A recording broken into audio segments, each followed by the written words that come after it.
Comment donc pourrons-nous réellement déloger l'ennemi, Satan, saper son emprise, pour le détruire efficacement? C'est une très grande question. Nous n'allons pas défaire l'ennemi par le moyen de grandes organisations, ni avec l'aide des mouvements religieux.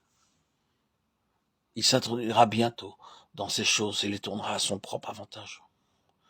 Nous n'allons pas le faire avec ce qui peut être dit ici.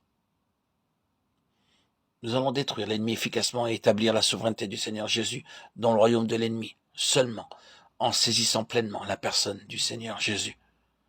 Quand j'emploie ce terme pleinement, je le souligne plusieurs fois parce que je ressens que c'est l'aspect que nous devons considérer dans notre vie, dans notre quotidien, dans nos prières, dans nos méditations.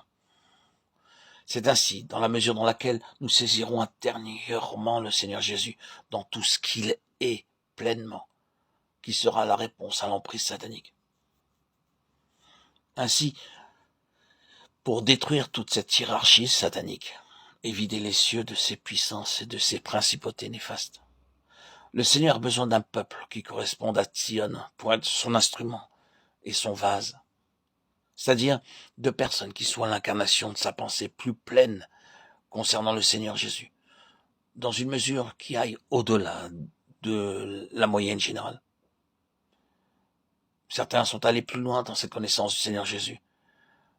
Et il y a en eux quelque chose de plus grand concernant Dieu et son Fils. Tout revient à cette question de la mesure de Christ. C'est une chose de croire au Seigneur Jésus, d'être converti et d'être sauvé. C'est une chose glorieuse au commencement. Mais cela seul ne vous permettra pas de traverser victorieusement tout ce que vous devrez rencontrer. Si vous êtes réellement placé dans les mains du Seigneur, il vous montrera qu'en raison d'un besoin intérieur, vous aspirerez à connaître son Fils de plus en plus. Le cours normal d'une véritable vie chrétienne gouvernée par le Saint-Esprit sera de parvenir à un accroissement constant de Christ, à une découverte croissante de Christ. Car en fin de compte, l'avant-garde de l'Église, le fer de lance de l'Israël spirituel, ouvrira la voie pour l'Église dans les lieux célestes pour gouverner avec Christ. Et ce sera par le moyen d'un peuple qui aura été forgé en Christ, très profondément, et dans lequel Christ aura pénétré très profondément. C'est une nécessité pour le Seigneur. Dans l'Écriture, il y a un principe qui se rencontre de multiples fois. Le Seigneur travaille pour obtenir des personnes qui parviennent à une plus grande mesure de Christ que celle qui est commune parmi le reste de son peuple. Car ceux qui ont une mesure plus petite ont besoin de ces gens-là pour parvenir au but. Pourquoi est-ce que le Seigneur prend une personne ici et une autre là pour les faire passer par des expériences éprouvantes?